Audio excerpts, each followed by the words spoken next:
વડાપ્રધાન નરેન્દ્ર મોદીના ગુજરાત પ્રવાસે લઈ રાજ્યભરમાં અનેરો ઉત્સાહ। પીએમ મોદીએ કરેલી પેટ્રોલ બચતની અપીલની ખાસ અસર સુરતમાં જોવા મળી। અહીં પોલીસ જવાનો સભા સ્થળથી આસપાસ સ્પેશિયલ બાઇક દ્વારા પેટ્રોલિંગ કરતા નજરે પડ્યા। સુરક્ષા વ્યવસ્થા માટે બેટરીથી ચાલતી આવી 18 સ્પેશિયલ બાઇક સજ્જ રખાઈ છે। આ અનોખી પહેલ અંતર્ગત સુરતના પ્રત્યેક પોલીસ સ્ટેશનને પણ બે સ્પેશિયલ બાઇક ફાળવવામાં આવી।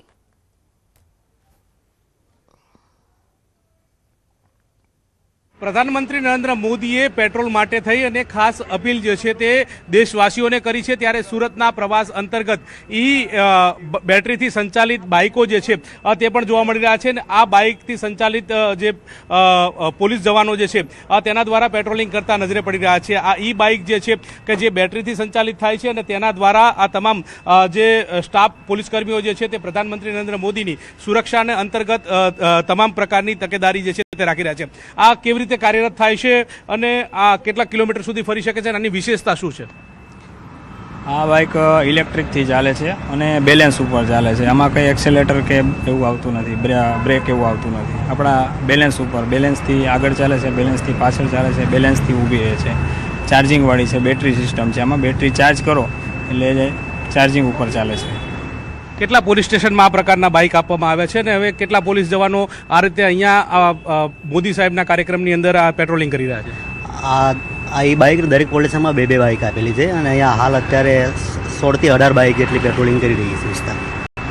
बिल्कुल, तो 16 થી 18 જેટલી બાઇકો જે છે તે દ્વારા આ પોલીસ જે છે તે પ્રોટેક્શન અને સમગ્ર તકેદારી જે છે તે રાખતી નજરે પડી રહી છે। એટલે કે પીએમ મોદીએ જે સંદેશ આપ્યો છે કે પેટ્રોલ બચાવો, ત્યારે તેને લઈને પોલીસ જવાનો પણ પેટ્રોલિંગ માટે થઈને બાઇકનો ઉપયોગ કરતા નજરે પડી રહ્યા છે।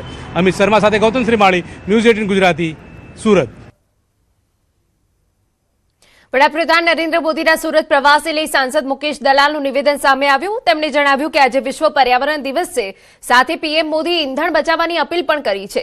ત્યારે મોટી સંખ્યામાં કાર્યકરો અને નાગરિકો કાર્યક્રમ સ્થળે વાહનો અથવા પગપાળા પહોંચશે। કેટલાક કાર્યકરો પર્યાવરણના બચાવ માટે સાયકલ યાત્રા યોજીને સભા સ્થળે પહોંચશે। પીએમ મોદીનું સ્વાગત પણ પર્યાવરણ જાળવણીના ખાસ કન્સેપ્ટ સાથે કરવામાં આવશે। પીએમ મોદી કરોડોના વિકાસ કાર્યોની ભેટ આપવાના છે। ત્યારે સાંસદ મુકેશ દલાલે પીએમ મોદીનો આભાર માન્યો હતો। એટલું જ નહીં, આ વૈશ્વિક પરિસ્થિતિમાં પણ ભારતનું અર્થતંત્ર સ્થિર રાખવા માટે પીએમનો આભાર માન્યો। સુરત જિલ્લો, નવસારી મહાનગરપાલિકા, નવસારી જિલ્લાના જેટલા પણ ચૂંટાયેલા પ્રતિનિધિઓ છે તેઓને પણ સાહેબનું અભિવાદન કરશે। આ પણ એક ઇતિહાસ છે કે 18,000 કરોડના કાર્યક્રમનું લોકાર્પણ કે શિલારોપણ પ્રધાનમંત્રીના હસ્તક થઈ રહ્યું છે, તે પણ સુરત માટે ખૂબ આનંદની વાત છે। હંમેશા એમના ગુજરાત અને સુરત મહાનગર પર બબ્બે ચચ્ચાર હાથ રહ્યા છે અને આજે વિશ્વ જ્યારે આટલી સમગ્ર વિકટ પરિસ્થિતિમાંથી પસાર થઈ રહ્યું છે ત્યારે મોદી સાહેબે ભારતના અર્થતંત્રને એક મજબૂતી આપી છે, એક સ્થિરતા આપી છે।